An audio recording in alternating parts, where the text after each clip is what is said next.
Yo, while everybody is making the same old predictions for Bitcoin in 2025, today we're going to be bringing you our 9 predictions for Bitcoin in 2025 with a couple of big surprises, a couple of speculations on my part. But, you know, here at Simply Bitcoin, Nico and I have seen a lot of Bitcoin predictions fail over the last 8 years we've been in the Bitcoin space. So today we're going to be breaking down what we believe is coming for Bitcoin in 2025. And some of these, might be surprising. And of course, I'm going to speculate a little bit of what is coming next in 2025. Some of these are going to be, I think, very easily accomplished. And the other ones, the big kahunas might be the ones where I'm speculating. But let's begin with some of these speculations, some of these price predictions for 2025. Also, Happy New Year, guys. We made it one more year. And of course, I am here with my co-host, Chris Alemo, the one and only friendly neighborhood Bitcoiner. Nico had a little too much fun over at the Saylor 100K New Year's Eve party, so he's not here with us today. He's being an influencer. Anyways, let's start with number 1. This one, I think, might be a little bit of speculation here, where I think Bitcoin goes to 250K or 300K with or without an SBR. We've been hearing a lot of talk right now in the Bitcoin space and from corporate press saying that, if Bitcoin gets the strategic Bitcoin reserve from Trump, it will go to 150K. I'm still just a classic Bitcoiner. I think it's a halving cycle thing. I think the halving cycles will continue.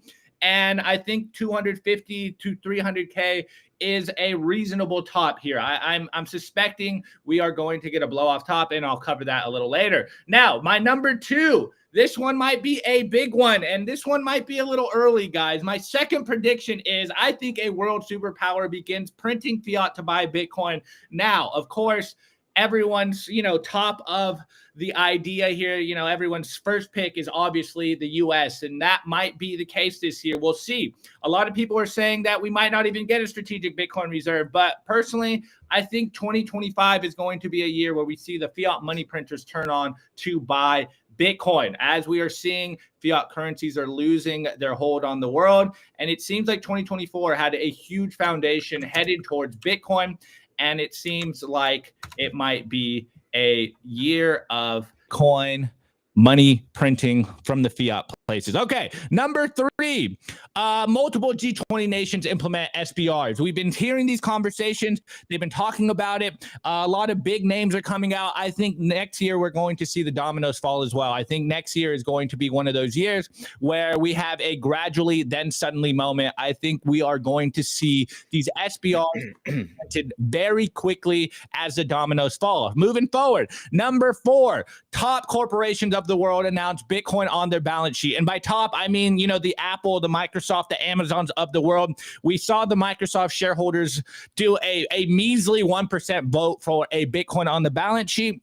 I think 2025 is the year where we see the biggest corporations in the world add Bitcoin to their balance sheet. I'm betting on that one very easily, I think. I think it's going to be the year, maybe towards the end of the year, but I think we are going to see that one play out. Number 5, again, the FASB rule change goes into place this year, and that's going to make companies holding Bitcoin explode. We have about 140 right now. I think that's going to double, and really, realistically, that might even triple. So I'm being conservative here. We have about 140. I think we will see over 300 companies holding Bitcoin by the end of 2025. I think this is going to catch on like a wildfire. Now, number 6. This one's, on the negative side. I think we're going to see more regulatory crackdowns in the EU against Bitcoin.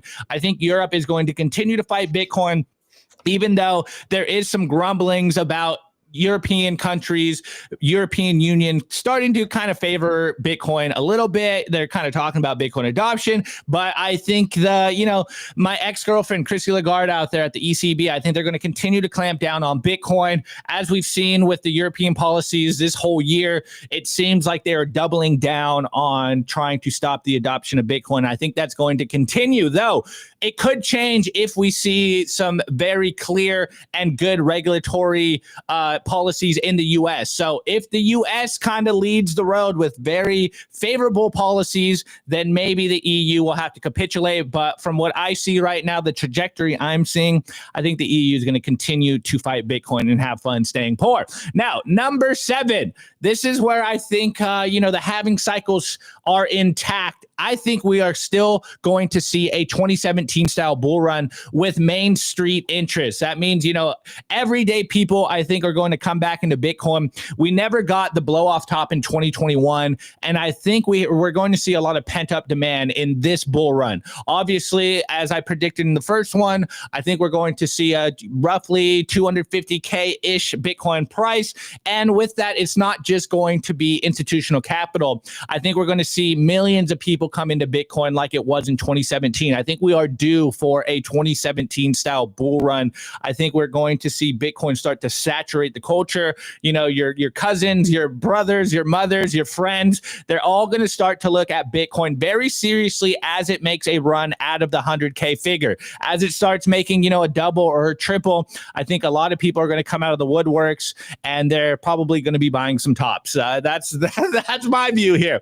Now, number 8, shouts out to Matthew J in the chat. He's been beating this drum depending on the numbers you see, but I think Bitcoin hash rate is going to continue to climb. I think we saw 1 Zeta hash peak this year in hash rate. I think, I put a little question mark here. We might see it double next year. Maybe we're already hitting that top of the threshold. And I'll actually like Chris to jump in here a little later on that one. But I'm going to say 1.5 Zeta hash for the Bitcoin hash rate next year, or rather this year. Sorry, I'm still in 2024. And I think we're going to see even more countries start to add Bitcoin mining setups, use their excess energy to mine Bitcoin. And remember, we saw Bhutan do this. A third of their GDP is because of Bitcoin mining. It's incredible. And I think we're going to see that catch on, even though we will see nations like the European Union fight Bitcoin energy usage. There's a constant FUD about we're going to boil the oceans, et cetera, et cetera. But I think Bitcoin hash rate is going to continue to climb. And then, of course, the very last one, which is, I think, a no-brainer. This one's probably it's already happened. I think this is going to continue. But the ETF, the Bitcoin ETFs will continue to outperform everything, gaining more institutional interest in capital. Again, 2024. The launch of the Bitcoin ETF fundamentally changed the game and the trajectory of Bitcoin. Institutional capital is finally able to get freed and go into Bitcoin. Yes, it's just Bitcoin exposure, but by the end of the year, Bitcoin was literally the best performing Bitcoin ETF ever.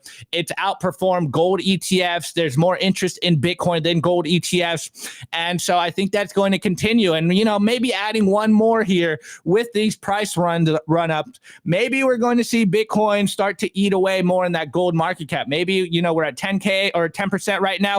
Maybe we get up into the 20-25% of the gold market cap, which means number goes up. But the most important to me, Chris, I think, is the number 7, 2017 style bull run. I am most interested to see a lot of people start to adopt Bitcoin. That's what we're here, is to have the adoption of Bitcoin on a grassroots level. Yes, I'm excited for institutional capital to get into Bitcoin. Yes, the developments in a strategic Bitcoin reserve are interesting.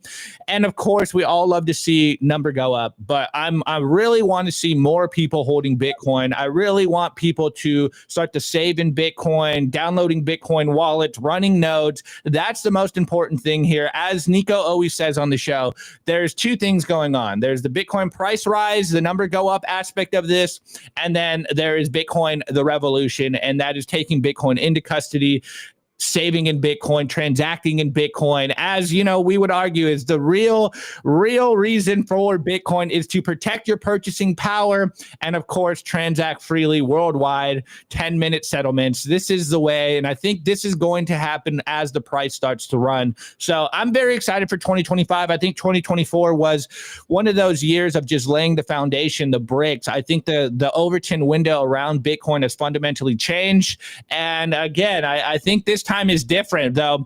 I do think I need to pull this up real quick. I know everyone yells at me all the time of simply speculating, but let's just look at the 1-year chart on Bitcoin.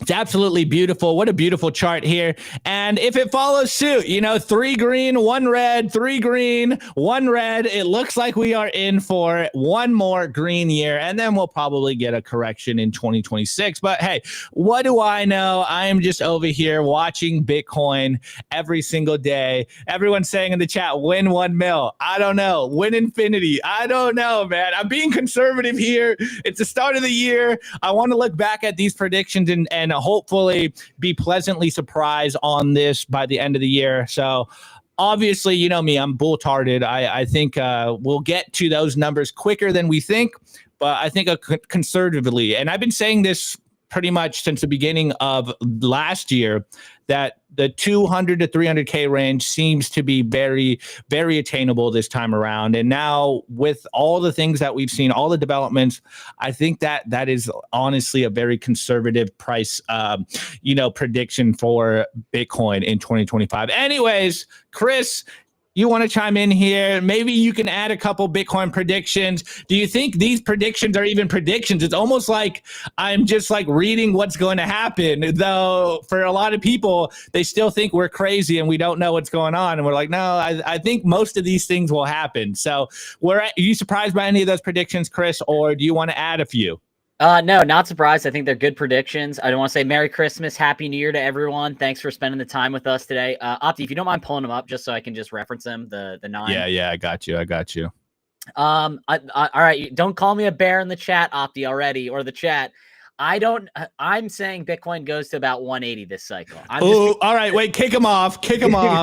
I was being more conservative just because I didn't want to get caught in last time, when we were saying we're going to 100K in the 2020 cycle, and then we didn't get there. We crashed. Everyone was boo-hooing. So I'm saying 180. Anything above it, I won't be surprised if we go higher, but I'm keeping it tame on my side. I'd say like 180, and then when we break through anything higher, I'll be ecstatic. And yeah, people are calling me bears in the chat. I get it. 1 Bitcoin's 1 Bitcoin, so that's my notion. Yeah, what is this pricing in Bitcoin in fiat terms, anyways? No, we just Bitcoin's 1 Bitcoin. That's the goal. That it doesn't matter the fiat price. Buying forever. As long as they accept my fiat. Otherwise, I got to do work. I do think, obviously, I was talking with Nico a couple weeks ago when I was on the show, and I think this cycle is very interesting because obviously in 2020, we saw MicroStrategy, we saw, Block, we saw Tesla, we saw these companies coming and adopting Bitcoin, and we kind of thought the 2020 through 2024 cycle would be companies buying Bitcoin on their balance sheets. And yes, we've seen a few more. We've seen Rumble, we've seen Semler Scientific, we've seen Metaplanet out of Japan. But I think a lot more people thought the Microsoft, the Apples, the Googles, all the bigger companies were going to come.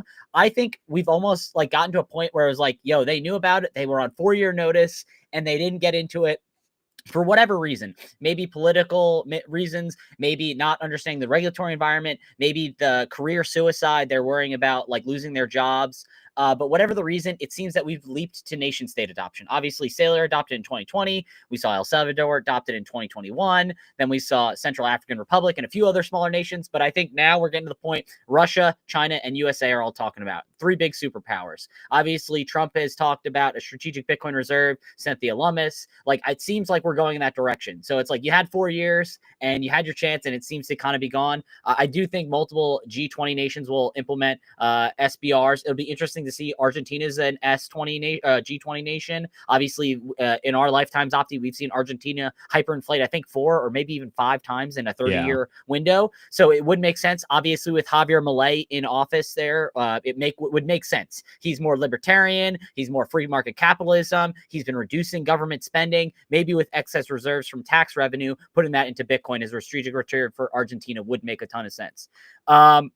I do think top corporations will announce, but I think they will be laggards. So, like, I do think, like, hey, when the U.S. is finally like, hey, we're buying, and then all of a sudden Apple's like, hey, crap, like, maybe this is a free way to pump up our balance sheet, but, like, we're almost a little too late. Like, the news is kind of already priced in, but we'll see. I do think FASB accounting rules will make it. So, there's actually one point that I want to talk on this one. So, right now, Opti, like, zombie companies, like 25% of the companies in the S&P 500 are zombie companies, meaning that they are not making enough revenue to make make their debt obligations or payments on the debt that they have outstanding on their balance sheets. So the way that they do that is normally they go to the market and either dilute their shares by selling more shares to the market or get a new loan to pay off the old loans. So I think with the updated FASB accounting rules, where like we're seeing MicroStrategy get added to the QQQ or the NASDAQ, that means that the zombie companies will start to be wiped out of the S&P 500 index. And that is like a cascading loop. So as companies put Bitcoin on their balance sheets or they're good stewards of capital on their balance sheet and income statements,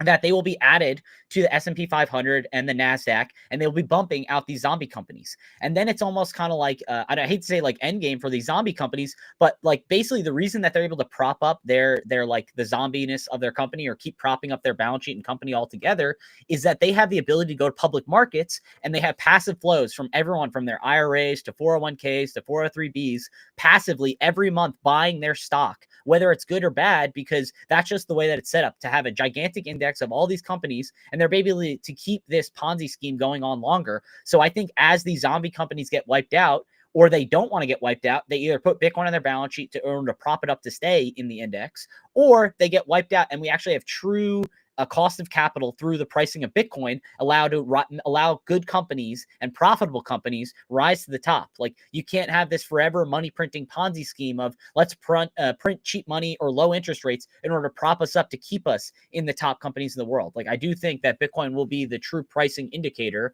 as a hard money in order to get companies to and true investing back into it. Not just like we're passively going to buy these 500 companies and we're going to keep propping it up with cheap debt and like cheap interest rates.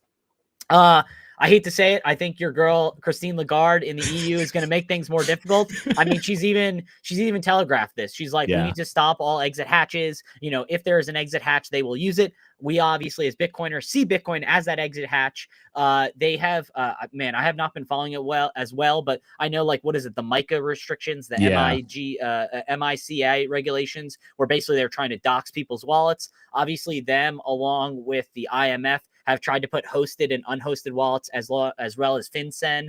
I've talked about unhosted or hosted wallets. We're us in the Bitcoin, and I will say crypto community at large. I know I'll lump them in with us, but like hosted and unhosted wallets is not a real term. It's not a cryptographic term. It's kind of a bureaucratic term trying to be placed on top of it in order to make rules and like basically to pick winners and losers and to try and dox people's privacy and make things more difficult for individual users to self-custody and take it onto their own take Bitcoin into self-custody themselves.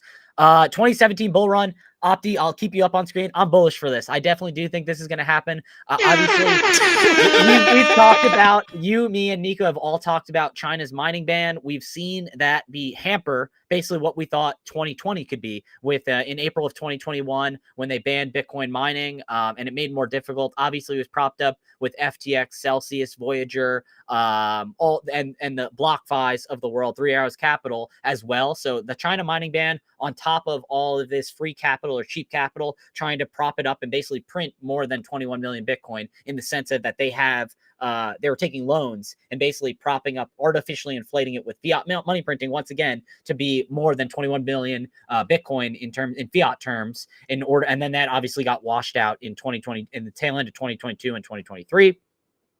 Hash rate will continue to climb. I know our boy Tatum and Adam O had a bet, I think by January 3rd. So proof of keys day, or technically when the Bitcoin network was launched in January 3rd of 2009, they had a deal that I think will be over 1 terahash they'll be at 1 zeta hash, which is 1,000 ectahash, I believe, ectahash.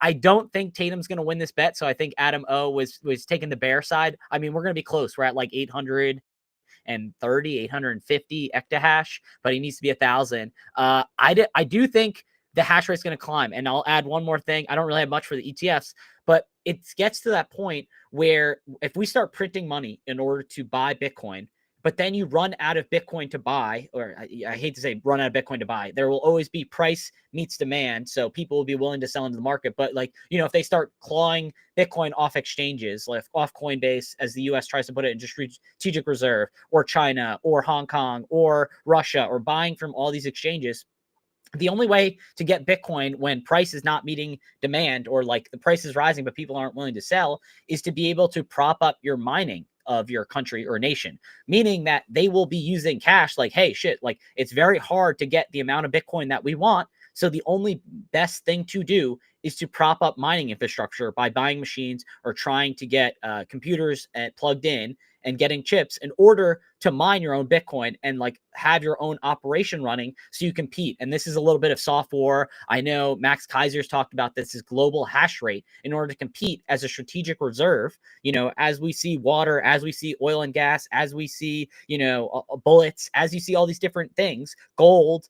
They're going to be mining or computers or machines or servers in order to prop up the mining infrastructure of a nation, especially if they have cheap energy that they could use fiat money printing in order to subsidize, I hate to say this, but subsidize their mining operations or their energy costs in order to be a world player when it comes for competing for Bitcoin. Obviously, long term, I don't think you can prop up with fiat mining or fiat printing, but I do think in the short term, countries are going to do this in order to get machines, in order to get electricity, in order to do all these things, in order to compete to try and build their stockpile of Bitcoin reserves. I don't know if that's going to be in 2025 per se, but I do think in the short to medium term, that will be the case.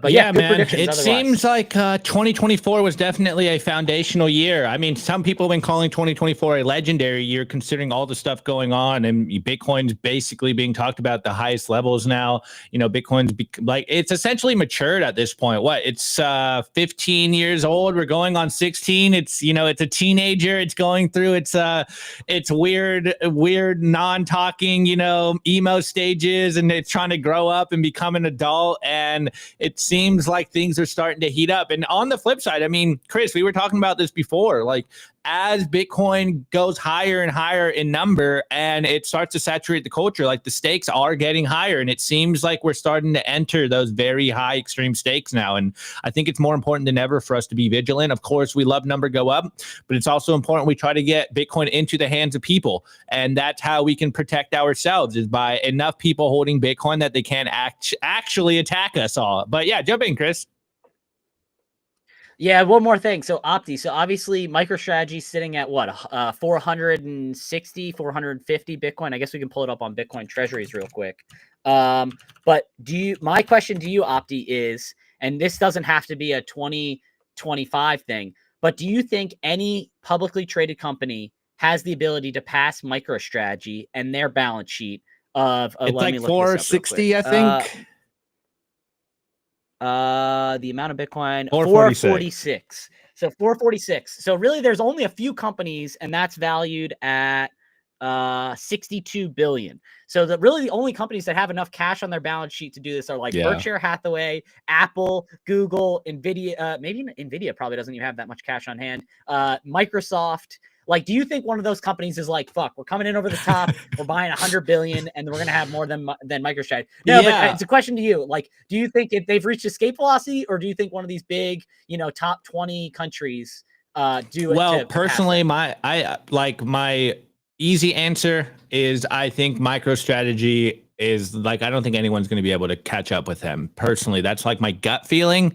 But when you kind of throw out those numbers, if someone, you know, smash bought like 100 billion, obviously the price is going to keep going up. But if they have that much conviction, then maybe they can come close. So I don't know necessarily if they are at escape velocity, but when you look at those numbers, it's kind of just mind blowing how much Bitcoin they actually have. And it really feels like no one can catch up to them. But again, if one of these big corporations just smash buys a couple 100 billion, then maybe they can catch up to Saylor and MicroStrategy. My one thing is, and I know this is kind of contrarian to say, I think there's really only one company that can do it. And I say this, you know, I know they're not the best company, but Meta or Facebook, because Mark Zuckerberg is the founder, CEO, still there. Obviously, Amazon, Jeff Bezos, you know, is now chairman of the board. All these other companies, like their founders are no longer running the companies. Google's no longer run by their founders. And I guess Nvidia could, but they're kind of cash strapped. I think the only one that really makes sense is Meta. Obviously, you know, he's got two goats. One is named Max or Maxi, and the other one is named Bitcoin. I'm just saying, he's kind of seems to be going through his base arc of like, you know, doing Brazilian jiu-jitsu and shit. But I think Zuckerberg's probably the only one. I assume he has Bitcoin on his personal balance sheet, but whether he takes the leap on Meta to like buy it on their personal balance sheet, I really think that's like the only company that like he could have like overwhelming support for the board, being the founder CEO that like, hey, this is the direction we're going. Do I think he does it? I don't know.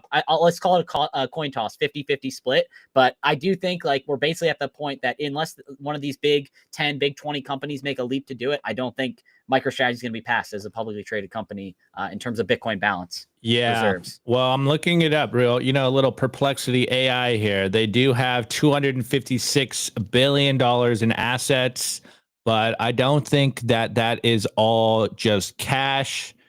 So they're probably close to 100 billion, probably 110 billion cash and cash equivalents. So as of September 2024, the company reported 91 billion in current assets, typically include cash equivalents, short-term investments, and other liquid assets. So I would have to be a huge liquidation for Meta, and they just, they'd have to have high conviction levels to even catch up. So and the thing is, it would be close too, because you have to account for slippage. Like if you're putting in 90 billion, it's like the price is going to gap up to meet that. So I don't know. It would be close, but I really think like MicroStrategy's kind of reached escape velocity. Yeah, I think that's kind of my gut feeling. Like I don't think anyone's going to catch up. But hey, someone wants to come into the market and buy 100 billion. I'm sure that's going to mean some good things for our bags. Now, what's that mean overall?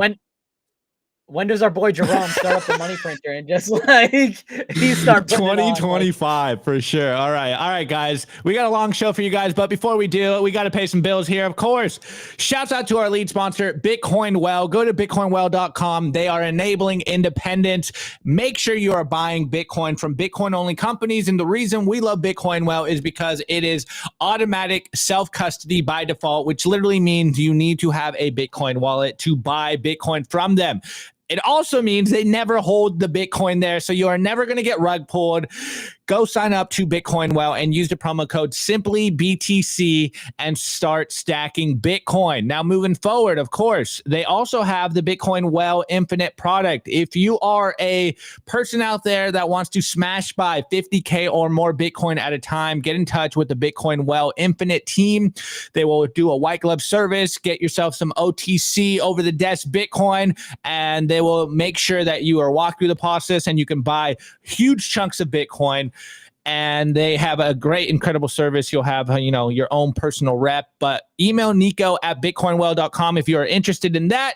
Now, moving forward, guys, let's get into the show because we got a lot to talk about.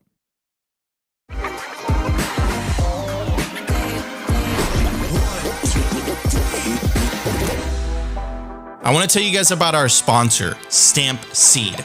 Is your Bitcoin in cold storage really secure? Are your seed words really secure? Stamp Seed's do-it-yourself kit has everything you'll need to hammer your seed words into commercial-grade titanium plates instead of writing them down on paper. Don't do that. Paper sucks. You want to literally stamp your seed into this plate of titanium. Your words are actually stamped into the metal plate with this hammer. So once your words are in, they aren't going anywhere. No risk of the plate breaking apart and your pieces falling everywhere. Titanium stamp seeds will survive nearly triple the heat produced by a house fire. They are also crush-proof, waterproof, non-corrosive, and most importantly, because this is generational wealth, time-proof. All things that paper is not, allowing you to hodl your Bitcoin for the long haul. I mean, here is the plate that they crushed. They put in water, they put a blowtorch to it, and as you can see, the words have survived. Stamp your seed on Stamp Seed.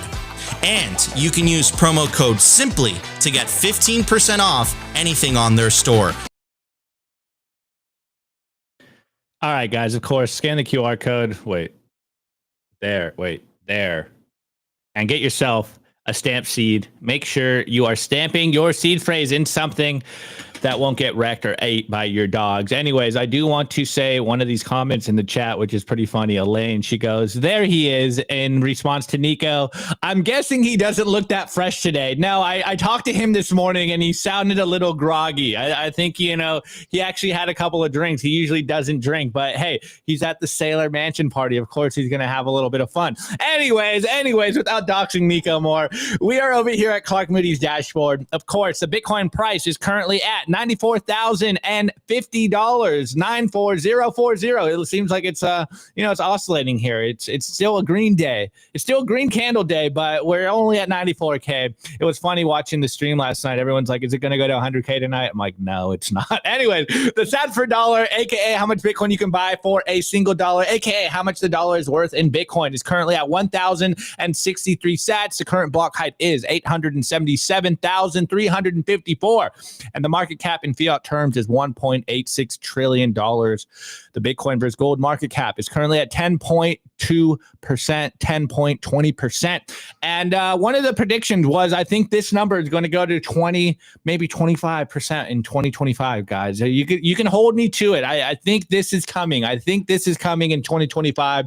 Now, the total percentage of Bitcoin that will ever be issued is 94.30%, with roughly 19.8 million Bitcoins currently circulating. And hey, it's less than that because of all the Bitcoins that were lost. Anyways, I am going to play you a clip here. A clip here from the Saylor party here.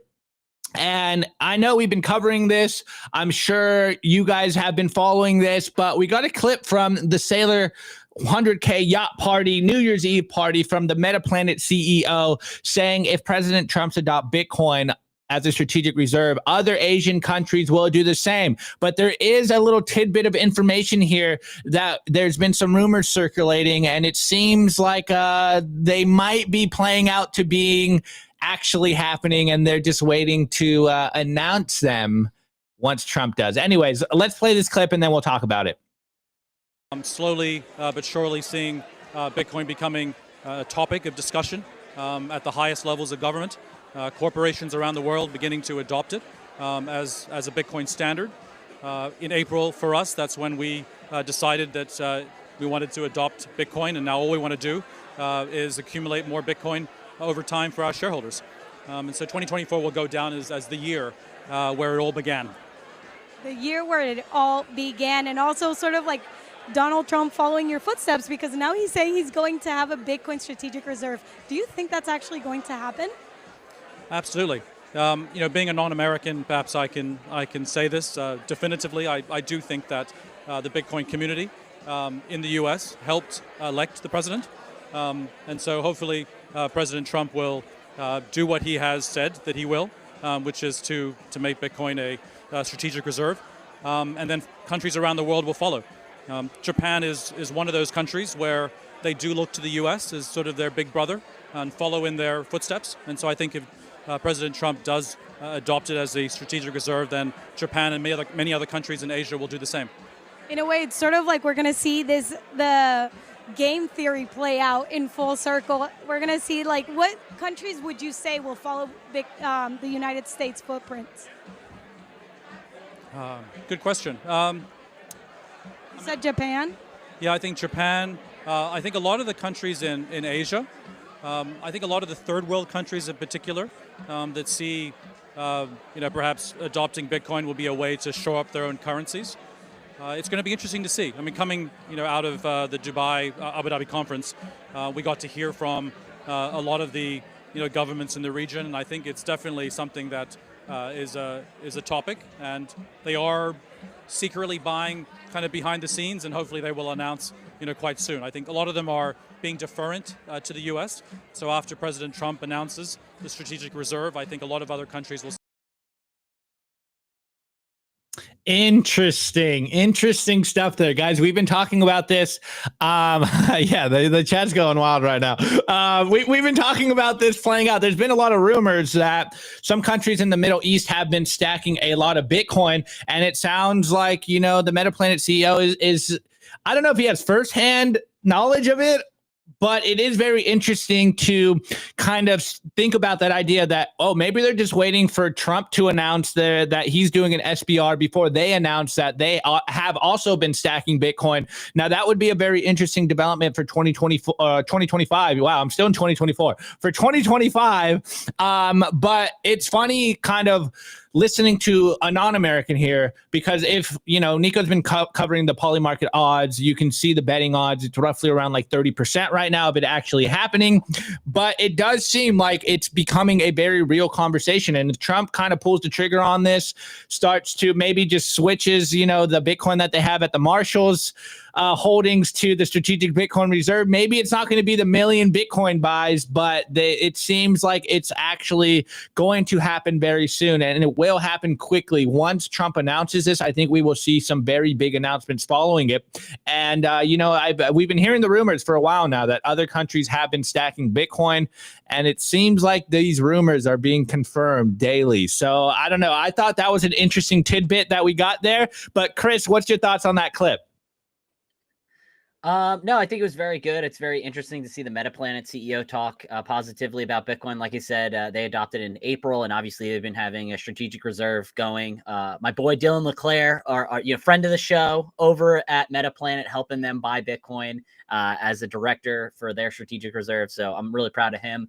But I think it's kind of one of those things. I know I've seen DB or David Bailey on Twitter saying that, like, if it's going to happen, it's going to happen soon. I think American Hodl said the same thing. Howard Lutnick was hoping to be Treasury Secretary, but I think Trump appointed him as Commerce Secretary. For those that don't know, Howard Lutnick is the CEO of Cantor Fitzgerald. They have billions of dollars, if not billions, hundreds of millions of dollars in Bitcoin.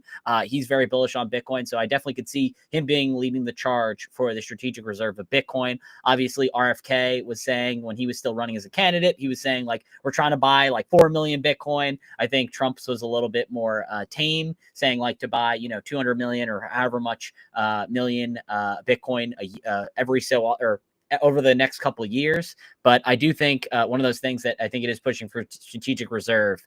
It's very interesting that Polymarket's very accurate. So it's interesting that they're pricing it at a 30% chance of happening. I think they're just kind of waiting to see. And I think we'll have a better idea once Trump gets into office, kind of what his first executive orders are, what's going to happen for sure. Yeah, at this point, Chris, I'm not going to ask the Polymarket odds. I'm going to ask the Chris Alemo odds here. Are we going to see Ross freed day one? Ooh. I'd say that's very high. Like, I think, yes, I do think day one, he's going to free Ross Ulbricht from, pardon him at least for time served. Let's go. Well, that's probably the biggest thing for us Bitcoiners. Obviously, strategic Bitcoin reserve. That's my hope. Exactly. Sure. Like, that's the big kahuna here. And it really is the simplest thing he can do day one. So we'll see. We have 19 days until he gets into office. We'll see if any shenanigans happen for him actually, not actually getting in office, because I know people are kind of trolling on that on the internet. But President-elect Trump, free Ross day one. That is the huge thing here. And then really interesting. One last thing before I move on. As was said in that clip, it's very clear that the Bitcoiners or, the crypto industry or, DB and the crypto packs out there, we were a significant donor to get Trump elected. So again, this is how American politics works. We lobbied him. Now he has to come through on his favors. So we'll see. We'll see if he comes through on these promises, but it's coming up really quick, and we'll see what happens in 2025. Anyways, guys, if you enjoy the show, we're only halfway through. Make sure you smash that like button. Comment in the chat if you think SBR is coming, if you think our predictions are Looney Tunes, or if they were milquetoast vanilla. Let us know your predictions. Subscribe, all that good stuff. All right, on that point, guys, let's get into the news. We got a spicy story here, a little spicy story here, guys. I want to give a very special shout out to our sponsor, Compass Mining. They make Bitcoin mining accessible to everyone, from beginners to experienced investors. Their turnkey miners gets you online and hashing within 48 hours, making it easier than ever to start your mining journey. Plus, with their active marketplace, you can resell your miner at any time, adding flexibility and value to your investment. Visit their website to access a wealth of resources, learning everything you need to know about Bitcoin mining. Take your first step into the world of Bitcoin mining with confidence. Discover more at compassmining.io. Again, compassmining.io, and see how Compass Mining can power your success.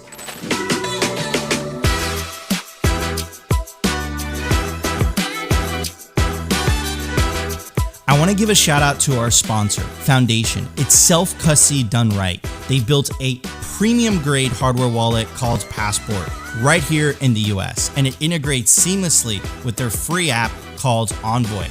Passport is fully open source and verifiable. It's the most intuitive Bitcoin wallet designed with a UX reminiscent of a classic feature phone, so you'll know how to navigate it and use it the moment you pick it up. It's also air-gapped, meaning Bitcoin stays offline, never touching an internet connection.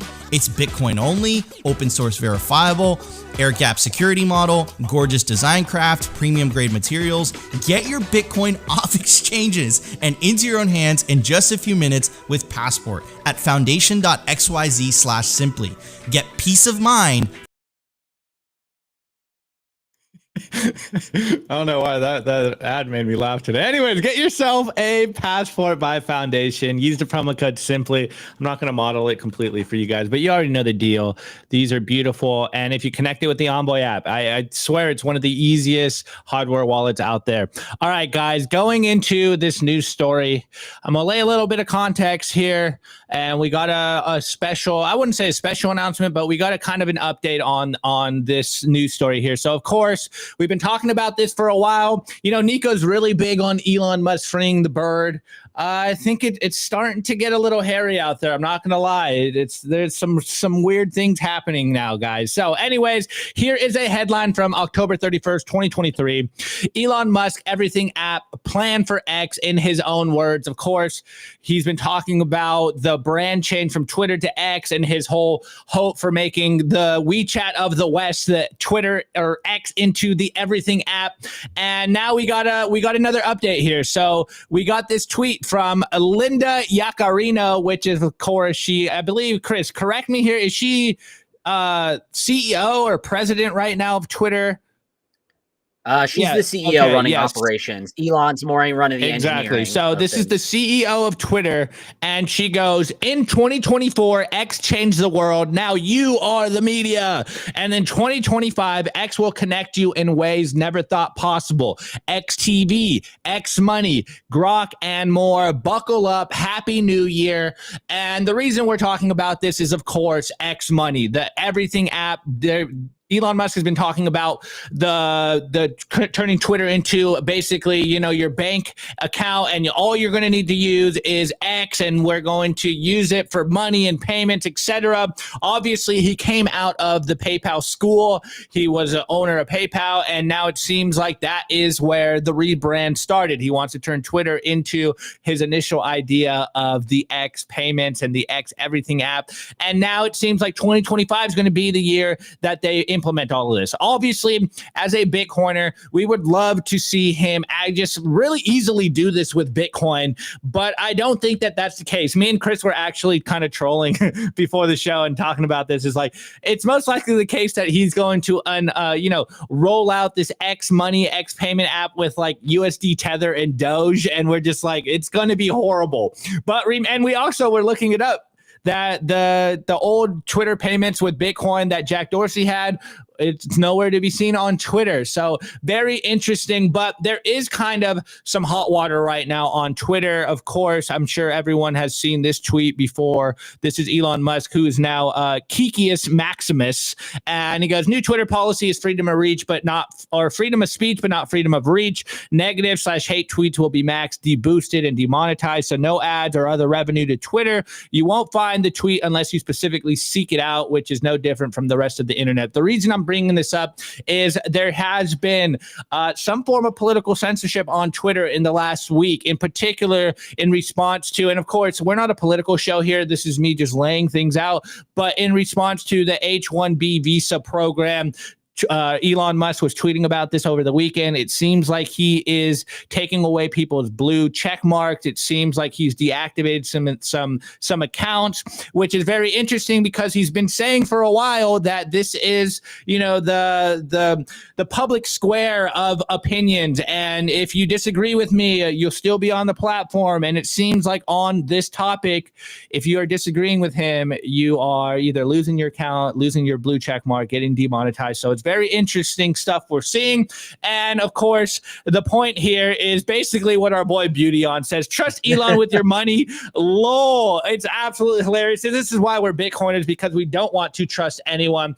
And of course, just kind of doubling down on this idea a little bit. Shouts out to our boy Mark Goodwin and Whitney Webb. They've been on this beat for a while. You can see Clint Russell, who's a libertarian, kind of responding to the things he's seeing. And then Whitney Webb's, this is, Whitney Webb just in pure form here. It's like, do you think the only problem with an everything app run by a military intelligence contractor is censorship?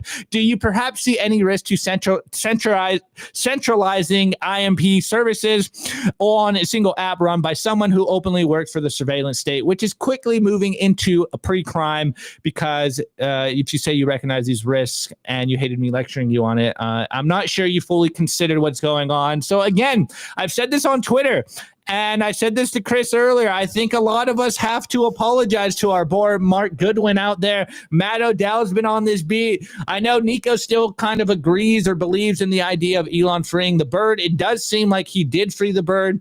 Now it's getting a little interesting on what's going on in the freedom of speech scene on Twitter. But if they're going to roll out an X money payment, if they don't use Bitcoin, then I think it's basically dead on arrival. Obviously, people will use it. We've been kind of we talked about it earlier about all the influencers getting paid out right now, ridiculous amounts of money.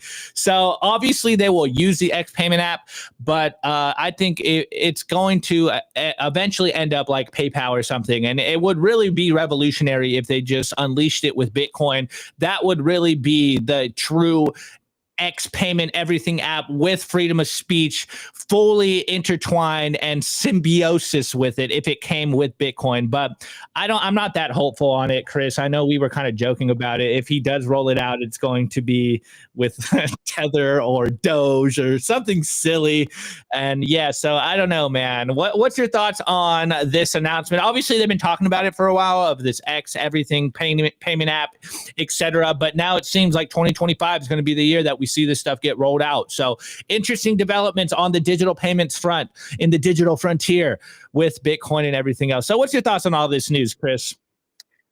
I'm going to echo your sentiment. I think Mark Goodwin, Whitney Webb, and Matt Odell all need apologies heading into 2025. I think it's kind of one of those things that when Elon bought Twitter, or now X, back in 2022, there was kind of like the fracturing of communities and like kind of the internet, in the sense that more of the left or liberal leaning people were like, oh, like they were all for Elon when he was doing electric cars. I mean, he was doing all that and all green, and, Elon even identified more liberal or left. And then like he bought the app. People were not pissed that he like fired a bunch of people that like basically were working for the CIA and the FBI.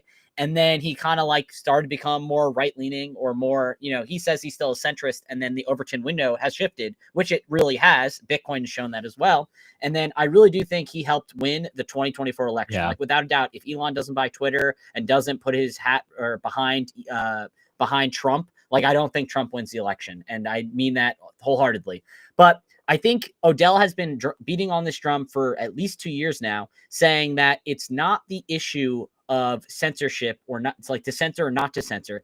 It's the issue that they have the ability to censor. And we're seeing that play out in real time now. Like Elon, for all his accomplishments, you upset him or piss him off, he has the ability, and he did demonetize, unverify accounts, remove subscriptions, where like people on the left went to Blue Sky, and then people on the right, stayed on Twitter or X. And then now, like, it seems that they're getting denied or kicked down as it is right now. So it seems that Nostr is the only thing that makes sense. Like I said, a lot of the Nostrages, Matt Odell, anyone that's over there, they're trying to build the future they want to see in the world. They don't want to see the WeChat of the West. Opti, you and I agree on that. I think most people would agree on that. We don't want a WeChat of the West. And then people on Blue Sky are like, they want these private, comfy echo chambers that are highly censored, highly moderated, highly, censoring speech, where X maybe isn't doing that to the full extent, but it's like things that you don't like, and it's basically become Blue Sky. So I think Nostr and building out just different Nostr building out the protocol and different platforms on Nostr is the only way to go in the future. Like just like Bitcoin, we need to take the hands, like money out of the hands of people. We need to take the internet and speech out of the hands of people that can censor and put it into the power of the people as well. Yeah, I mean, bringing up Nostr, I think, is also one of those. I don't know if you call it, you know, a swan event, black swan event, white swan event, but we have been talking about that on the show for a while, where look, like, if Twitter is actually a freedom of speech platform, then it's going to be very difficult for Nostr to kind of get into the network effects of Twitter or X or whatever you want to call it. But now it seems like Nostr is going to have, you know, some blue skies out there, and there's still a use case for Nostr. So I hope the developers over at Nostr are paying attention to this, because it is starting to get a little hairy. And really, it kind of goes back to what I was saying in the beginning of the show. As the Bitcoin price starts to go up, the stakes are getting increasingly higher. And we're seeing that this is kind of playing out right now as well on the freedom of speech side, that as things start to get a little crazier, you know, freedom of speech is starting to matter more and more every single day. And we you know, we've been saying on the show that legacy media is dead. And, you know, even the Twitter announcement, it's like, you are the media now. I think those are a little hopeful. I'm still seeing the power of legacy media, you know, in regards to my friends and my family. There's still kind of that trust in the institutions behind CNN or MSNBC or Fox, etc. But it is actively changing, and they are actively losing that foothold. And so I don't necessarily think the legacy media, corporate media is dead yet, but they are on their last breath. And I think that's when they are the most dangerous. So it's very interesting to see these developments play out. And man, we are the front lines here. Bitcoin is a freedom of speech issue. Freedom of speech is a Bitcoin issue, guys. I know when we bring this stuff up, sometimes everyone's like, I thought this was a Bitcoin show. What are you guys talking about? Well, remember, guys, Bitcoin is code. It is just speech. This is what it's all about. And if you can't transact or you can't speak freely, what makes you think you can transact freely? Anyways, Chris, I know you want to chime in one more time, and then we'll have a little bit of fun and talk about the Saylor party, 100K New Year's Eve party. But chime in, Chris. Yeah, just for those that don't know, like Nostr stands for Notes and Other Stuff, transmitted over relays. It's a decentralized social media platform. It's one that when you create, basically just like Bitcoin, you have a private key and a public key. So when you create a private key, you can generate, you know, a public identity or profile, or you can even stay anonymous. And then you have signature verification as you post, you know, basically the equivalent of a tweet or whatever you want to post, a video clip, a meme, a GIF, whatever it may be. As you post it, basically you're signing that event, and no one can kick you off the platform. Yeah, there's relays, or basically like the equivalent of servers. If someone were to kick you off their relay, you still have your identity, you still have the people that you're connected to, but no one can censor how you use it or how you basically interact with people. So a few great apps to download or try, or desktop websites to go to are Primal, Amethyst, Damus. Amethyst is only for Android. Damus is only for iOS or iPhone. And then Primal, they have a web client as well as an app as well. Those are just a few. I know there's many great different platforms coming out. Yeah, as well. big shout out to Primal. To me personally, it's the one that feels the closest to Twitter. And you know, I know we're trying to beat the Twitter network effects here, but Twitter works, and that's why we love it. So that's the closest one to Twitter is Primal. Yeah, and like when you think of it, Twitter's had like a 16-year head start. Like Nostr only became a protocol in I believe either 2019 or 2020, and Primal only launched in the tail end of 2022, if not 2023. So in 2 years, they basically spun up like a really, really, really good platform. And like I said, you don't like Primal, you can take your identity, you can take your followers, you can take all of that, move to a different platform, you know, but while you're still using Nostr, the protocol. So protocols, yeah, totally. And I think you know, I'm super glad you brought Nostr up on this in this conversation right now, is because we see right now a lot of things playing out, and I think one of the most dangerous things that could happen for us Bitcoiners and freedom of speech advocates and, you know, freedom to transact advocates is for us to lull ourselves to sleep and be like, we're winning so hard, you know, like you don't have to do anything because we're winning, bro. And it's like, no, I think even though we're winning, we still got to keep our heads on a swivel, and this is one of those points right now. So, you know, I'm getting kind of tired of social media in general. I just like to scroll right now, but I think I will put a little more emphasis in Nostr this year, and I know we're posting everything to Primal as well. So things are accelerating going into 2025. I think the next 5 years, I think this next 4 years are going to be absolutely crazy. It's man, we really are in the fourth turning, aren't we, Chris? This is some crazy stuff happening. Definitely, for sure. No better time to be alive. Stay humble. Let's stack go. sats. All right, boys and girls. Last segment for the show today. We're going to be talking about we'll do a little talk show commentary on the 100K New Year's Eve party at Saylor. And I got a clip of Nico here. So even though Nico's not here, he's still going to be a part of the show for today's culture. All right, let's get into it. I want to give a shout out to our sponsor, HIVE Digital Technologies. As the first ever public miner, HIVE's been battle tested through every possible market. And as the first with an AI strategy, HIVE continues to redefine the future of sustainable energy. Also, gotta casually drop this in here, HIVE consistently tops the industry in Bitcoin mined per exahash. They're lean and mean, they're green and clean, and they're changing the game. Learn more by following them at HIVE Digital Tech or check out their website, hivedigitaltech.com.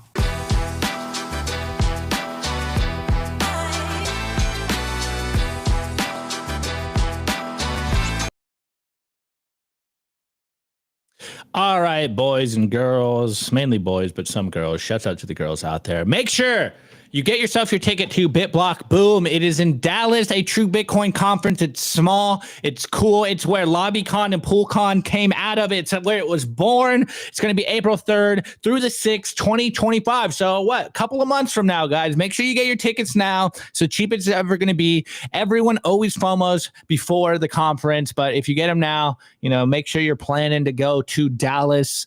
It's going to be great, man. This is one of my favorite ones because it holds a special place in my heart. It's the first conference I went to. I did the 2020 conference where it's the longest running conference now. Hung out with Nico in the flesh for the first time. Met all of my friends there that I consider my Bitcoin family at this point. It's really one of the special Bitcoin conferences out there. It's super small and tight, and you really get to interact with everyone that you want to. And it feels like my home conference at this point. Anyways, moving forward, of course, everyone knows it's New Year's Eve, or rather New Year's Day. Yesterday was New Year's Eve. Saylor threw the 100K Bitcoin party. He said it. When was it, Chris? I think he said it in like 2020 or something when he first started. No, maybe it was 2022.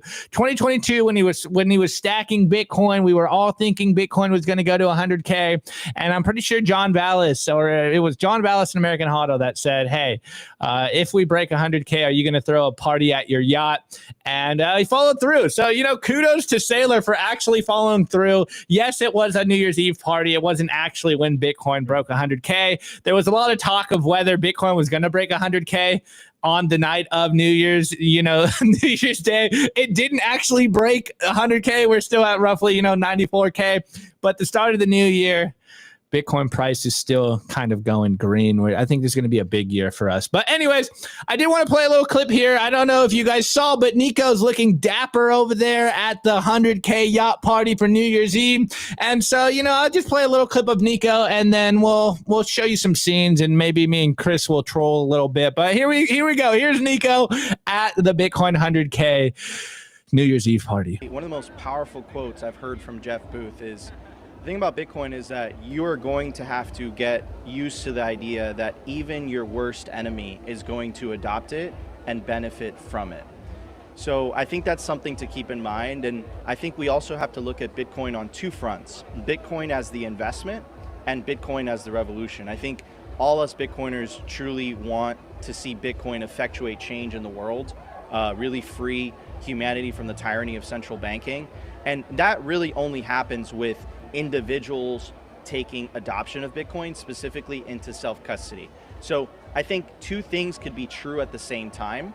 The price is definitely going to benefit from nation state adoption, but we still have to, as Bitcoiners, we have to take agency, we have to take individual action to continue pushing the message of Bitcoin, because that is what is actually going to fundamentally change the world. Individual adoption of a Bitcoin standard. One of the most powerful This is the message, guys. The most important thing that we can do And this is why this show exists in the first place, is to get as many people to hold Bitcoin directly, hold it in cold storage, hold it themselves, take custody of their Bitcoin, transact in Bitcoin, protect their purchasing power. This is why we continue to come every single. This is why, you know, Chris and I don't get a New Year's Day off. It's National Hangover Day, and Chris and I are working here while everyone's sitting at home, you know, tuning in, having fun on the couch. We had to put in an extra shift for you. While Nico's at home, hungover, I have to be here at the show because he's over there at the New Year's Eve Saylor party. Now, I'm kind of trolling, and everyone in the chat is saying Nico looks so dapper in this tuxedo. You know, he took a level up. I know we've been joking for a while that on the show we're going to start wearing suits, but hey, this is the first time I've seen Nico in a tux. The only person I've seen in a suit that looks more dapper is Chris when he's in a suit. I would vote for Chris, but man, it seemed like a fun time, and maybe I'm just a little salty that I didn't go there. You know, I'm not influencer enough to end up at the Saylor party, but you guys can see it. Go watch it over on Twitter. A bunch of cool people. Let me see if I can get the drone shot, because the drone shot was pretty crazy. I think it was in the big. Yep, there it is. Dude, his house is insane, bro. This house is nuts. Opti, I wanted to add, I think our invites were lost in the mail. You know, I just moved, so I know that can happen. You know, maybe they sent it to my old address. But no, yeah, like I said, we're here working on National Hangover Day. Hope everyone had a good time there. Looked like a crazy event for sure. His house is insane. But guys, I do think this just goes to show Saylor is short Bitcoin. He's paying the property taxes on that freaking house, has that house. You know, he could be buying it all he wants with MicroStrategy, but until he sells his freaking estate or mansion here to buy more Bitcoin, Saylor's short Bitcoin, guys. So just let that know. There's still opportunity. Yeah, man, totally. I guess, you know, we were asking earlier, Chris, whether someone could catch up to Saylor or MicroStrategy's holdings.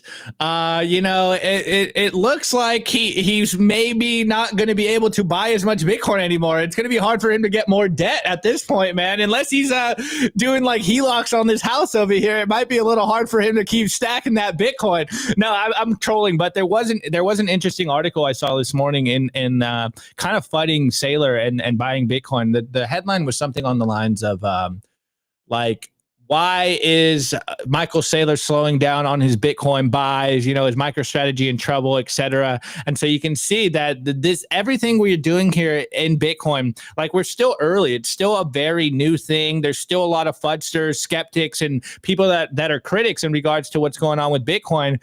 But hey, man, this is a great celebration. Awesome New Year's Eve party. My question was this morning, is Saylor going to be doing a 100K New Year's Eve party every year? Because we're never going to come back down under 100K. So it will always be officially the 100K New Year's Eve party. But who knows? Maybe he'll do the 10 million Bitcoin New Year's Eve party at some point in the future. But yeah, it looked fun, man. It was good stream overall. Shouts out to the production team over there. They did a great job. And Nico told me, I talked to him this morning. He's like, man, it was a great party. I had a blast. Here's Nico some more.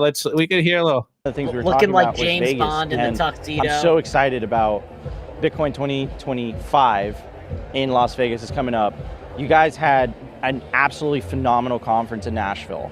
Historic. I would put it on the level of Bitcoin 2021. Wow. When Michael Saylor initially made his announcement, and then of course Nayib Bukele with the legal tender, but having the presidential candidate and then now president-elect was insane. Right. You know, and I think the live stream got millions and millions of views. Absolutely historic. What are you guys planning for 2025? What do you have up your sleeve? I have some ideas. I don't know if I can say. Let's go. All right. You know, Nico gets a little more airtime here. Obviously, legendary stream. It was a long night. Shouts out to our boy Nolan. Man, look, Nico getting all kinds of airtime here. But yeah, man, I don't know. I guess just to kind of wrap up today, obviously we're having a little fun here, kind of trolling.